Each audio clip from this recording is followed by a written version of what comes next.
Coming up on OTH, Raymond and I talk a little bit about the new LCS Players Association leadership, Svenskeren joining C9, and then jump right into LCS talk. We hope you enjoyed this episode of On the Hunt.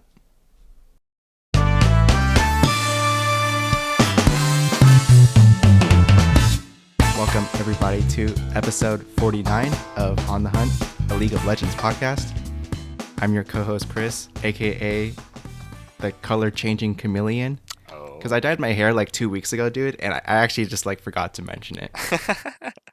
I mean, it's a good thing we're in an audio medium, right? So it's not like you're just not referring to it while your hair was on the screen and all. No, yeah. Actually, I had dyed my hair, and then the next day my boss saw it and just didn't even say anything. Like, no mention at all. It's just a normal day. Yeah. And he still hasn't said anything about it, so I'll bring it up sometime. You think that's because he doesn't like it, or because he does like it and feels like it'd be inappropriate to say something, or just I assume it's the latter, but also I think he might get some sort of if he ever listens to this, I think he gets some sort of sick satisfaction of just not complimenting me, or something like that. So he can't let me have that satisfaction of hearing it from him. Yeah. I think. I'm not sure, but let me know if you ever hear that. Okay. I'll Mr. next Boss time I Man. talk to your boss, I'll try to slip it in and see if maybe Yeah. maybe he'll let it slide. Thank you. Yeah, and then let me know what he says. Okay. But here we are, with our other co-host, Raymond. What's going on, man?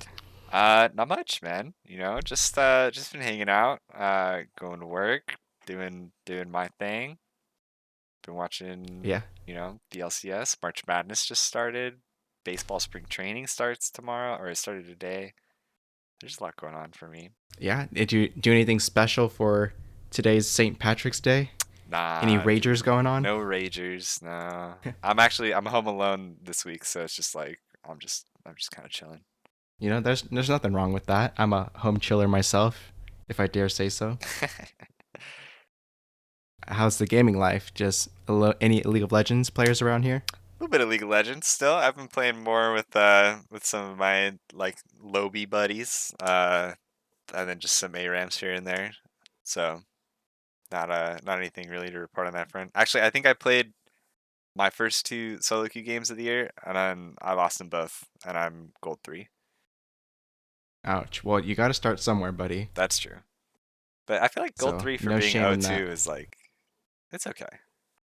Gold 3. Yeah. You could still make it to platinum with the other 7 games. Yeah, that's what I'm thinking. We'll see how they go. You just got to win all of them. Yeah. Yep. Now we can talk about the little small topic list that we got going on here. No new patch details to my understanding, and it'll probably be quiet on that front for a little bit longer. We could just start with some outside stuff. So, two big news things with Arcane. First is that there was some sort of award ceremony, and Arcane won a whole bunch of awards, including Best TV Series and Best Direction. I think Pretty it's cool. Yeah, I think the awards, the Annie Awards, I think are for animated stuff. So that's against, Pixar movies and anime shit and that kind of thing. Yeah. And then the second thing would be that the animation company who made Arcane, now Riot owns a big share of that, and also has members on the board of directors, or however that works. You have any feelings about that? It's kind of cool. I feel like it makes sense. They've done so much stuff with them already, and with Arcane being so big, it's at that point, why not? Yeah, from the article that I read, this company has worked with Riot for a while now. They, in fact, they worked on them for the original Jinx music video, so that must have been 8-9 years ago, that they've been working with this company, and so it's cool to see that now. Let's do this Arcane stuff full time, dude. I guess. And so hopefully season 2 is going to be good whenever that comes out. Not this year, to my understanding. I feel like people keep teasing something else is gonna come out this year. Not Arcane season 2, but some kind of more Riot animations. So I'm waiting to hear if there's more news. I guess it's only March. It's not like they're holding out on us or anything. Ooh, I guess. Hmm. This just came out of nowhere. But would you ever watch like a Riot movie? I mean, of course we would, but Yeah, I mean probably. I haven't even thought of that of like maybe a 90 minute, maybe even 2 hour kind of film. Um, that'd be pretty cool. Animated, of course, Yeah, I or mean, maybe we could do a little live action kind of stuff. yeah, I feel like there's been a decent amount of live action stuff that hasn't landed well recently. Like what was it? There's a couple anime things. I don't actually watch anime, so it's not like I watch these, but a couple animes that were on Right. Netflix that people like kind of trashed. Maybe we Yeah. hold I off mean, on the I'll live watch action. it because I'm curious. But That's true. I think I yeah, might like still I watch it. started one that was like Bleach live action, Yeah. and that one was on Netflix. I watched like the first 30 minutes, and I was like, oh well, that brought back some memories, but this is terrible. So that's some cool arcane news. The next outside organization thing would be the LCS Players Association partnering with um, another company who will help them become a more independent player organization separate from Riot Games so that they can be better advocates for the players. And I guess what it means from a series of tweets that they had put out, the LCS Players Association can now start organizing group rights for LCS and academy players, just like how it's done in U.S. sports. Yeah, I think And they need a lot of money. yeah, that's is true. what I get from it. Though if you have no idea and you're interested to like hear some more about like what all that means from a lay person's point of view, the the head of the Players Association, the independent guy that's in charge of it, and then another guy who used to own Splice, who's now partnered like part of the One Team company, which is who's partnering with the LCS PA. They were on Hotline League this Monday and had some interesting conversations about that stuff and like explaining it to callers and that kind of thing. So if you do want to hear more, I'd recommend listening to that. But the gist of that stuff is like group rights is like the players coming together and like being able to sell like their images and likenesses as like a whole group to people like trading card companies or like video game companies like Madden and that kind of stuff like has to license the group rights of the NFL Players Association to be able to include those guys in those games or products. So that's the idea of that. Yeah, and Funko Pops too. Don't forget. True. True. Did you buy a And yeah, Bjergsen and then Funko Pop? Let it sit on your yeah, desk? just I wouldn't even open it, dude, as as it should be. But yeah, I also kind of listened to a Four Horsemen episode where I think the same new guy at the head of the LCS Players Association was on there, and they talked about it for like a whole 3 hours or something like that. So there's a whole lot of and audio content out there to learn more about it. And then lastly, in our kind of miscellaneous news, before we just hop right into LCS, is that C9 now has a new jungler, and Svenskeren, who has now joined as a substitute. And so now in total, they have three junglers, Malice, Blabber, and Svenskeren. And they have three AD carries, Sven, King, and Berserker. And then do they have three supports or just two supports? Nah, just the I two think they only supports. have just two. Okay. But there we go. Just added him on as a substitute player, and according to a tweet that Svenskeren had put out, he's still allowed to also talk to other teams as well, even with this. So it's not a very like harsh binding kind of contract or whatever sort of relationship that they have. Honestly, I don't even know if he's getting paid, I think but I think he's uh, definitely getting paid. You have to be getting paid. okay, Yeah, yeah, yeah. He's probably not getting yeah, paid like as like a full-on LCS player or something. I don't know how that works, but sure. I don't really have many thoughts about this. I had kind of heard something on a show that made sense to me, but what do you think about Svenskering joining Cloud9 out of nowhere? Publicly he's been kind of on the Champions Queue grind, so he's out there, he's playing. What do you think about this move? yeah, I mean, I think it's kind of just neat for him. I don't know. There's probably something in it for him, like that he's a real employee. I don't know. Doesn't he? I don't know if he's a. I don't think he has a like.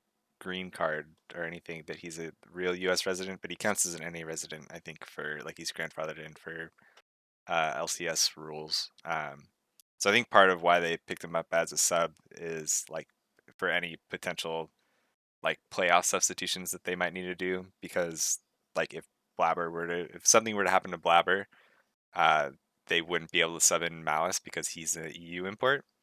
So like that's an option for them. Not that that's like super necessary. I don't think we foresee something happening to Blabber, but an emergency kind of thing. Yeah, and speaking of emergencies, I had also like the opinion that I had heard is that it's possible they just picked him up because there's some teams are having COVID scares once again. Over the weekend, I think some of the teams played from home again just because there's some uh, COVID scares throughout some of the teams. Not that any of the players had tested positive, to my understanding, but some um, what's the word, like team Management members or people, yeah, yeah, it's team um, staff.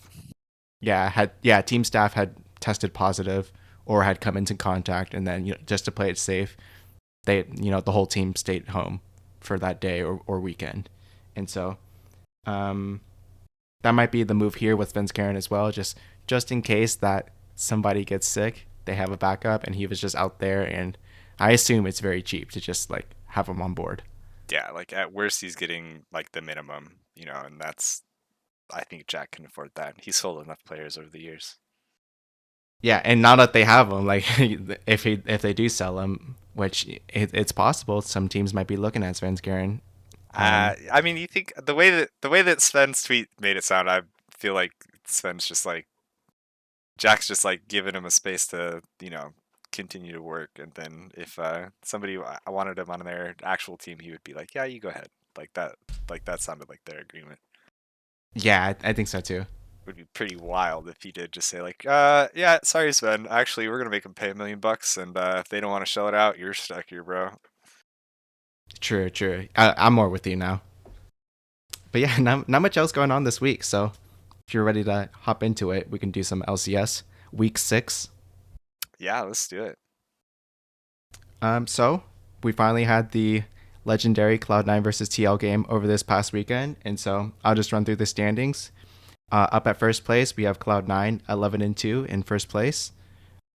And notably, I put a little picture here this time that shows their last 5 games, and so Cloud9, I think the last time they missed a loss was when LS left the team.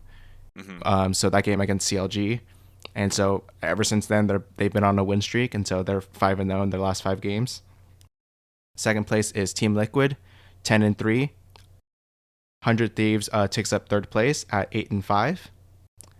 Dignitas and FlyQuest are next at 7-6.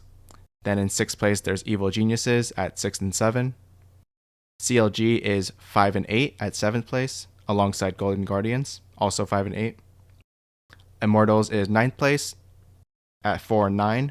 Notably, they're 0-5 in their last 5 games, which I wasn't really keeping track of that, but now that I think about it, they must, yeah, they had some tough matchups both this week and last week, and maybe some games they shouldn't have lost, but just interesting to see that. And then in 10th place, we have TSM, 2-11, 1-4 in the last 5 games, another 0-2 weekend for them. Again, we're recording on Thursday, a little farther out from the weekend, but are there any teams that you want to focus on just right off the bat?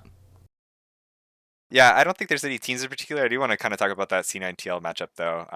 Last week you were saying that was our matchup of the two top of the league, contenders, that kind of stuff. But now we saw it happen, and it was kind of a disappointment from TL, I would say. C9 kind of ran away with it. By the end of it, I like Bwipo had like this Jax counter pick into Tryndamere. I was like, oh shit, he's gonna go nuts. Like it's hard countering Summit, and they're gonna go battle, and then he just like it didn't work out in lane like they wanted, and it didn't like transition into late game like he wanted, and he had some questionable plays like flash engages and missing his stun, and I was like, I don't know if this is a good showing. I don't know. I think I saw like LS talk about it too, about how he was disappointed in like C9's play or like approach to that game as well. So I don't know. Any thoughts on it from your side? Yeah, I think the start of the game started out pretty cool, but definitely by like the 20-minute mark, it was clearly in C9's favor, and they were even starting to catch out some TL members as well to make it so that like yeah, there probably is no possibility of a comeback here. And so, I mean, that's what I'd like to see from our now first place team. And it is a shame that Battle of the Titans, it looked to see be fairly one sided, and one team couldn't take advantage of like objective bounties or anything to flip the game around once again. But I'm definitely looking forward to seeing more games come out of these two, because I was listening to the dive like earlier this morning, and they're pretty much saying like, who else do you think can even like contend? Like, I just want to see these two teams at this point, and then everyone else, it's let's go on to the next split. Yeah. Yeah, I don't know. I think it's a good question. I think I'm gonna put one more before we head on to that and talk about the rest of the league. But I will say that my other qualm with this game was like what I'm beginning to call the Zeri problem. The more I see of it, this week there were 5 teams that picked Zeri, and I feel like that's kind of a lot. We probably haven't had 5 games of Zeri in like one week in a while. We had 5 teams that picked Zeri, and only one of them won, and it was Danny against TSM. That game was kind of a shitstomp, so like I don't know how much I can attribute it to this, but he's the only one of those 5 Zeris that actually built crit on that champ after like all the nerfs that they've had. So I'm convinced at this point. I am convinced that the Triforce and the Titanic Hydra into like tank Zeri build is not good, and I just want to say that and get that out there because it's a Yeah. fucking pea shooter. Yeah, and I think on that topic of talking about 80 carries, out of this weekend came this crazy Kaisa build. Where that was, it might have been inspired by Faker playing Kaisa mid like just last week as well. But then a whole bunch of people started posting out Kaisa, and they're going this like AP build, sometimes kind of hybrid build as well, where you do get like most of the evolves, or all of the evolves, I'm pretty sure, by building AP Mythic, Muramana, and then Nash's Tooth. So, Mhm. and then probably one more thing after that. That should give you every evolution on your skills. And people are just hitting hard W's like it's ARAM, and then if you want to jump in, you can jump in, and it was rampant this weekend. Like, it looked pretty unstoppable when a team picks it up, and the Kaisa would be like 4-0 and just hitting people for 20% of their health every 4 seconds. Yeah, at So least, right? I'm pretty surprised that like one, Kaisa is back out of nowhere, and two, I don't know why this never been a thing before in like Kaisa's existence, because it's always been like, let's um Yeah, like build Dirk and then finish your mythic, and then that gives you Q evolve, and then in the middle of the game you're kind of unkillable with Q and E evolve. But it's never been like this W focus on the W evolve, poking people out at like 25 minutes in the game, stuff like that. yeah. I think there's definitely been some points. I don't know if they've had like a recent buff to the W at all. Maybe there was. I'm trying to think. Maybe there was one to like the cooldown refund. Like within the last year or so, but not like obviously didn't push it into meta. But I think that there used to be a point where you still had the same build. Like it was like old Mirror Mana, and you'd go Mirror Mana and Asher's Tooth, and like you'd reach, both breakpoints, I think, with like just those items basically. Or you'd Right. like go like you'd have Doran's Blade, right? And that would be enough to push you over there. But like I think that it's kind of like the mythics, yeah, like now you have a good option to like opt into the full AP because you still used to go full AP at some points. Like you'd go like those 2 items and you could get like Zanya's and Death Cap, and like you'd go AP, but you still did like a lot of attack damage, like or damage on your normal auto attacks because the Yeah, ratios and stuff. passive passive plasma. Yeah. Yeah, so I don't know if, yeah, it's probably just like a useful thing, like I think the Faker games like kind of highlighted it, and then I think that a lot of the reason, again, I'm going to talk about it. A lot of the reason that people started picking it bot lane, I think, is because it had a decent matchup into the Zeri. Like I think it was last week, maybe the week before, where Luger played it twice. And he picked it Yeah. into EG, and like I just remember one fight in that game where it was like Danny like, or maybe not Danny. He picked it into FlyQuest, and Johnson had like E'd into Danny's or Luger's Kaisa, and he like was like, "Oh, I'll chunk him," and he got his stuff off, and then like got him to half HP, and Luger just turned around and dropped his combo, W'd him, and Danny had to or Johnson had to run away on the Zeri, and then Luger just ulted in and killed him on the next rotation. It was like, damn, that champ is just like so much better than Zeri at dealing damage. So Yeah, and I think the favorable matchup was partly why, because probably why people were more comfortable letting Zeri through this weekend, because they had a prepared matchup into it rather than like having to play Jinx or Felios. yeah, so and definitely with that, there's a bit less jinx going on this weekend. Um, and then some of the another game that I kind of remember was like this crazy.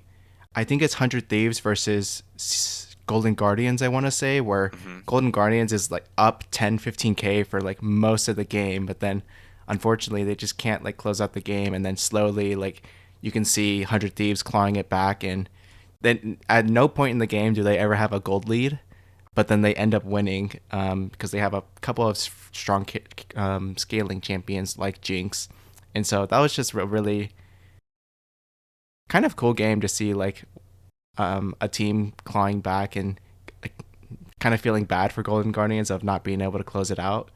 I But know it feels like Golden Guardians has been in this spot more than a few times this split so far, hasn't it? yeah, and like looking at the this graphic now where it says Golden Guardians is 1-4 in the last 5 games, it's pretty tough to see the teams who are not winning a lot in this second half of the spring split.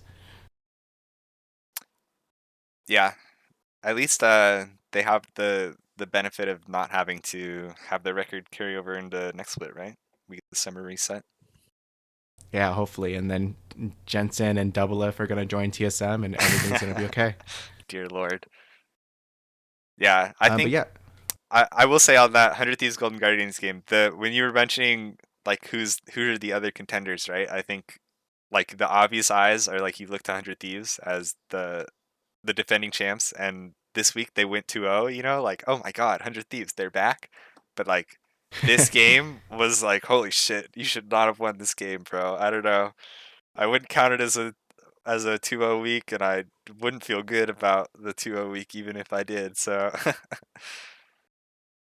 yeah, I don't know. It was interesting. I feel like it was kind of cool that Sunday just like was playing Scion. I don't know. I'm a big Baus fan, so that this may be biased, but he was playing Scion and just like proving that there is still power to some tanks, into like the Gnar matchup, making Gnar look not as good in those later fights when Scion could just walk up and tank 3,000 or 5,000 health bars.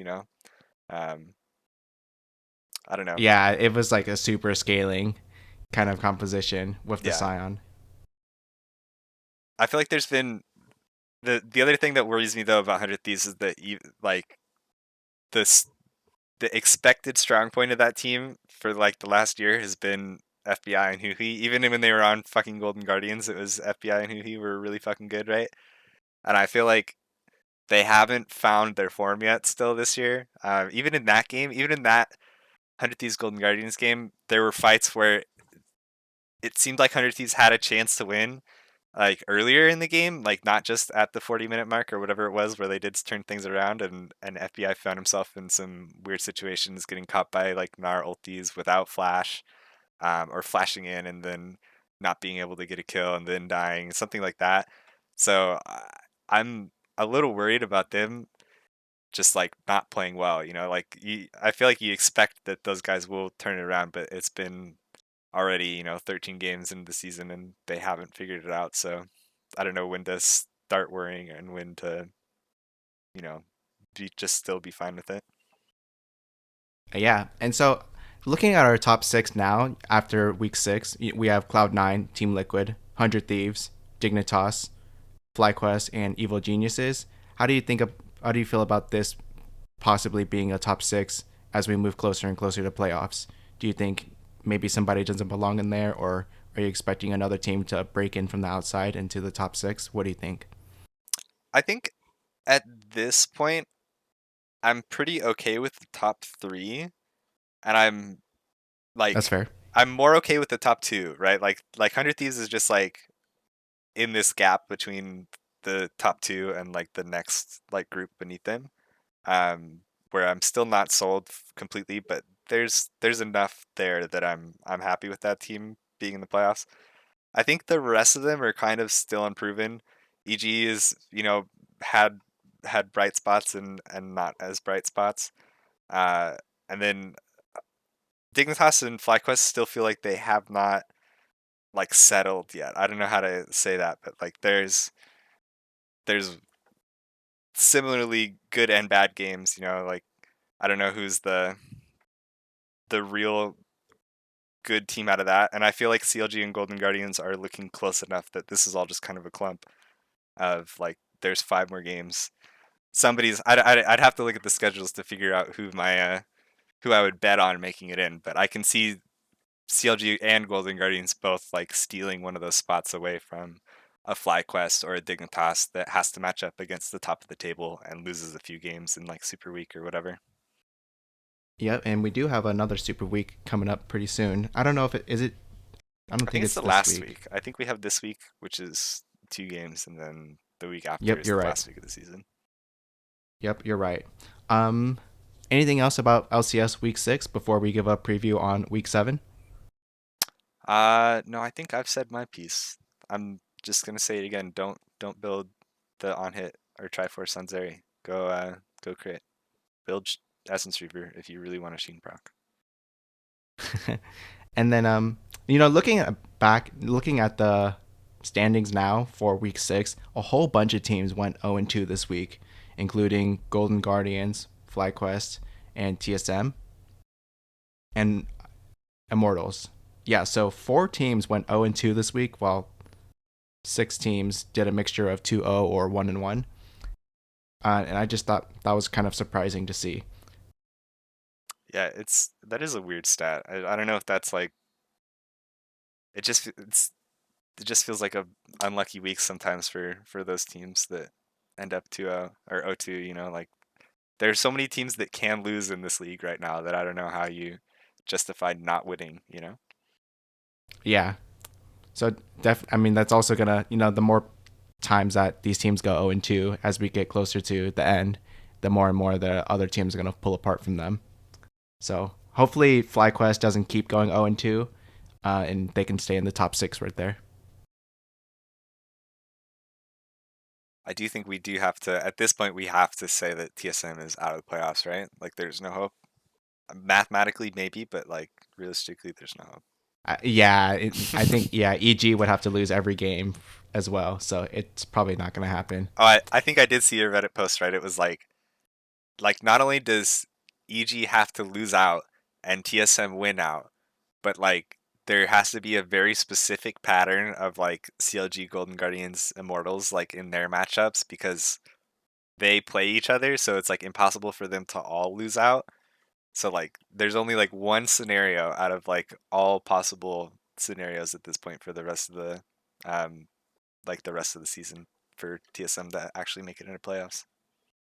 Yeah, I mean I've already counted them out, and I think that's how they should feel as well. Just kind of like, well, we'll play out the rest of the season, and this one's just kind of done. But I don't really care that they're 10th play. I don't care about. No, how do I say this? I don't care if teams goes really bad. I feel bad. I feel more bad for teams at 7th place not being top six and not being able to go to playoffs or mid season showdown, yeah, than a ninth or 10th place team, because they definitely just need more practice or something else needs to change before they can even be contenders. And then I hope that the 7th place team can like improve enough for the next split to be able to break into a playoff slot. Well, I guess that doesn't count because summer playoffs are usually 8 teams. Yeah, But I but I hope know you what you get what mean. I'm trying to say here is that, I I'm more focused on like top 7, top 8 teams now, and anyone 9 and 10, if they're not playoff mathematically possible Yeah. or mathematically probable, then yeah, I've written them out of my mind, and they won't be getting my YouTube views. That's fair. I respect that. Gotta have your standards. You gotta be able to draw the line in the sand somewhere. This is on the hunt. That's true. All right, so let's go into week 7 and point out any exciting games that we're looking forward to. Over on Saturday, we have a couple of lopsided matches, I would say, with Team Liquid versus CLG and Cloud9 versus TSM. So it's like the top half versus top portion versus the bottom. But one game that I am looking forward to on Saturday would be Evil Geniuses versus Dignitas. We saw that Dignitas is on kind of a winning streak right now, at least in their last 5 games. But we want to see if Evil Geniuses can move up the ladder as we approach playoffs. So I'm looking forward to that match. Yeah, I think that's a good one to call out for sure. I will say I think that CLGTL game, I wouldn't write it off like yet. I think well, only because I think that CLG like seems pretty streaky and they're on a bit of a streak. And those like I mean this weekend wasn't as good for them as the weekend before. Um, but like no, sorry, this week they went 2-0. Yeah, this is the week they went 2-0. So like I think like if they can continue to find like these Kaisa picks or whatever it is that makes like Luger in his comfort zone, then they have potential to knock off TL in that game as well. Potential, I see. It's always Well, the let's word. see it. Yeah, the key word. Let's see if Team Liquid gets COVID or something like that, and they have to play their whole academy team. Then maybe it could happen. True. Yeah, or we'll pull out some more Shyvana picks just to practice them. And then Yeah, not Sunday. much else for Saturday for me. Yeah, let's look towards Sunday. Yeah. Um, I would say on Sunday, the first game, 100 Thieves versus Evil Geniuses, catches my eye. Again, just another team like right in that middle part, and we can see if 100 Thieves will start to pull away from the other teams and really solidify themselves as third, or maybe make a run for second place.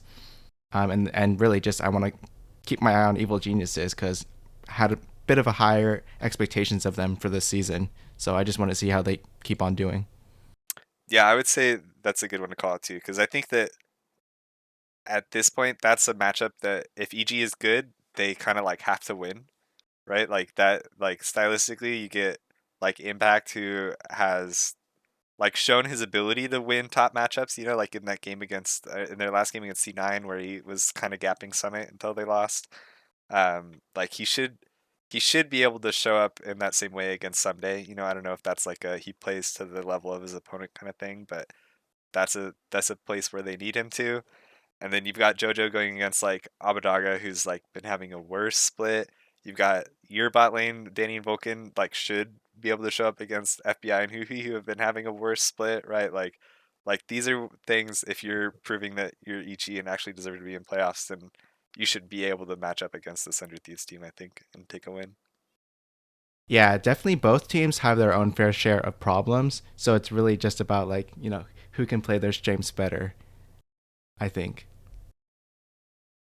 Yeah, that's probably a fair point. It is kind of like similar styles, huh?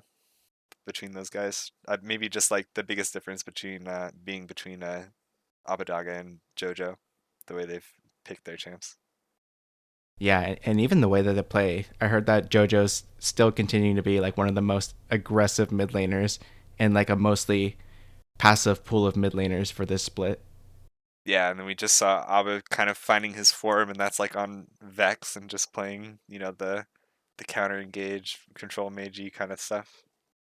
Yeah, apparently I had heard that Vex is super popular in LPL right now. Like, of course, all the like the crazy mid laners like Knight, um, and Rookie are playing Vex in the LPL, and it's a really good champion over there that we're just not seeing out here in the West as often. Yeah, it does seem weird. I feel like there were a lot of people spamming it like in preseason ish or whenever she came out, right? Like before, I remember a lot of people doing it in streams. Actually, did you see that clip this week of Chovy playing against some other LCK mid laner? Um, who like this guy's playing Ari into Chovy's Vex, and he lands like a legit full combo from Ari. Like he charmed him out of fog, landed like R'd in with his first R, hit his Q, hit his R, chased him again. He had another W, and then like on his last R in to like get the damage, Chovy's at like 150 HP maybe. He has his fear up. He pops the W fear, the Q, he E and like ulties, and the guy just explodes from smithereens in like a second and a half, and Chovy like walks away with 200 HP, and it was like, bro, Ari's so sad of a champ. Yeah, but Ari's super popular right now, and I wouldn't be surprised if she's one of the most highest pick rate mids right now in the LCS. Just need to pick Vex apparently, dude. Listen to Yeah, Chovy, for the guys. the anti mobility allegedly. Any other games on Sunday that you're looking forward to seeing? Nothing that I'm like super excited about. I think the top teams kind of similarly have more lopsided matchups, unless FlyQuest makes it interesting against TL.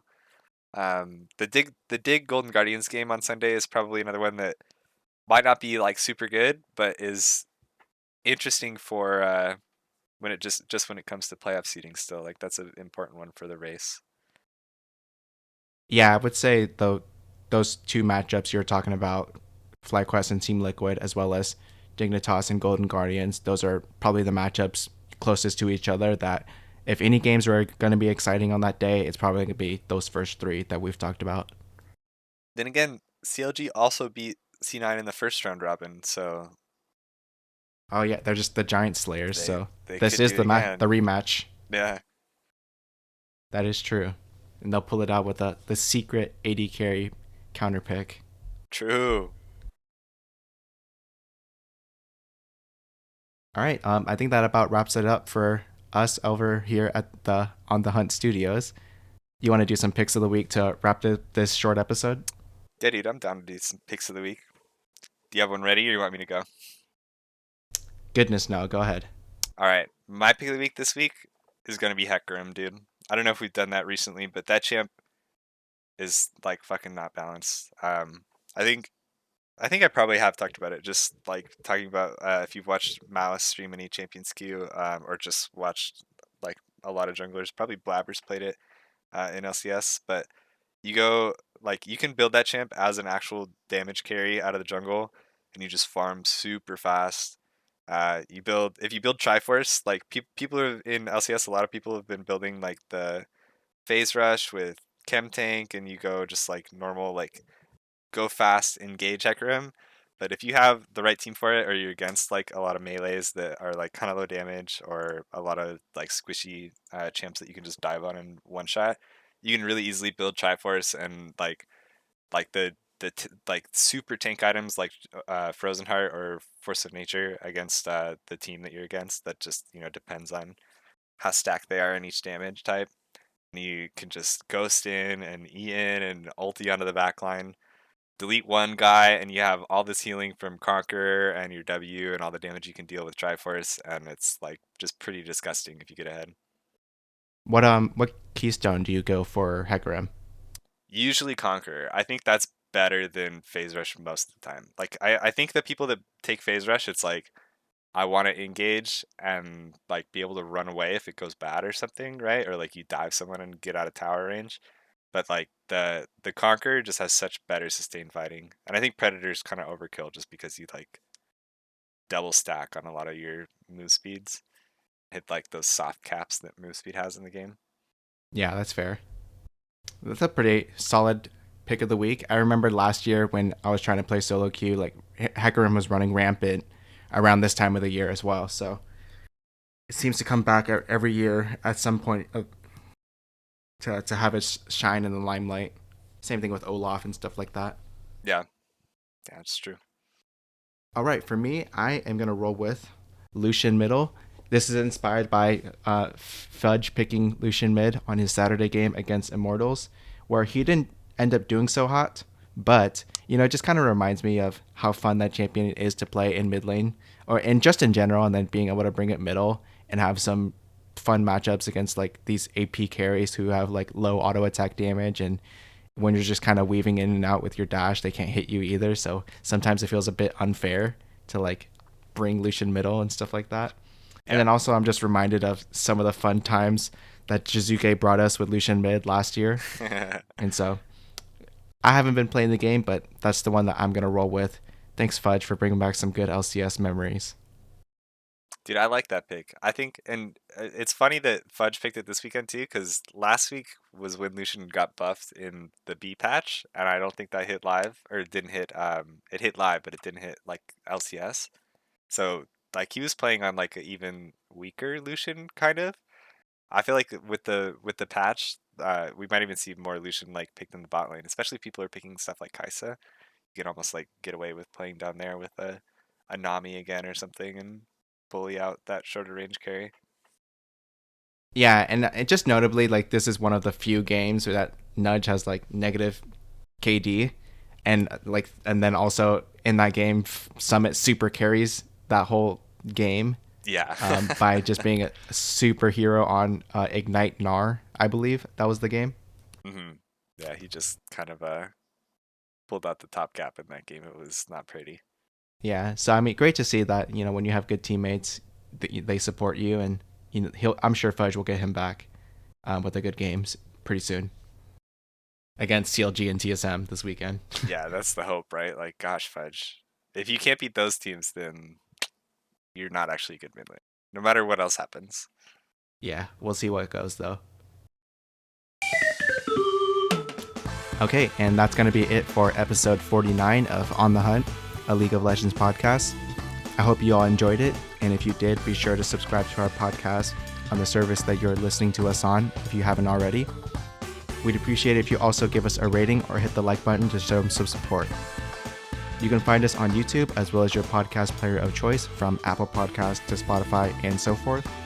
We'll see you all next week for another episode of On the Hunt. Oh, check out Proving Grounds if you want to watch Academy. That's it. That's all I